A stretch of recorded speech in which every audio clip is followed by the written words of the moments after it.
ditë. 3 në fakt me sot.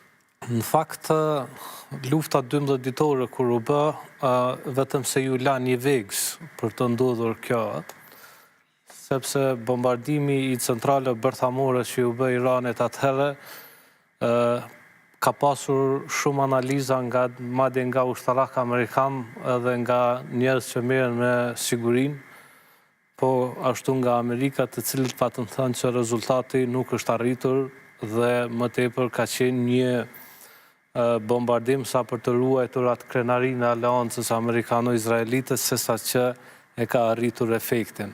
Dhe tashmë, vetëm se po vërtetohet se në qoftë se janë shkatruar 3 centralet bërthamore në të cilat Irani ka qenë duke përgatitur ndërtimin e bomba bërthamore, duke pasuruar uraniumin për bombat atomike, atëherë pse duhet ketë edhe një luftë tash, në qoftë se është arritur atëherë rezultati.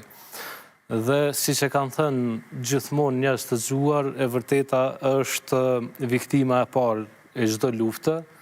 Edhe këtu ne jemi të bombarduar me narrativa të cilat vijnë nga të dyja palët, por ajo që po ndodh në lindjen e mesme, mendoj që ka të bëjë me apetitet e Izraelit, sidomos me politikën afatgjat të këtij udhëheci të Izraelit, i cili këto qëndrime për ta bombarduar Iranin i ka pasur qysh në vitin 1990.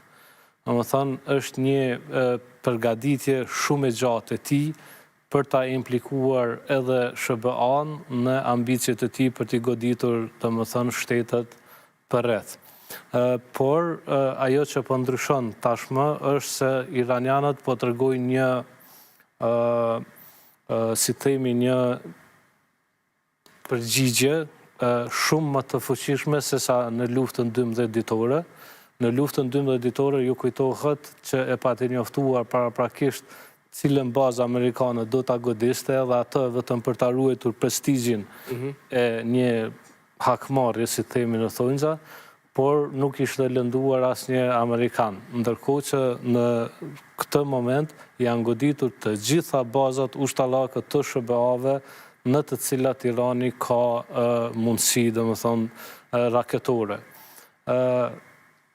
Rrezet e veprimit të raketave të Iranit e mbrinë edhe Evropën, sipas tyre kanë raketa mbi 3000 kilometra, domethënë janë të afta të godasin edhe Italinë, pjesë të Polonisë, Shqipërinë, Kosovën, po se po, domethënë dhe deri me tani vetëm baza amerikane në Turqi ka ngelur e pa bombarduar dhe Omani, që është një përjashtim interesant, sepse aty edhe u bën përpjekjet e fundit për të arritur një marrëveshje.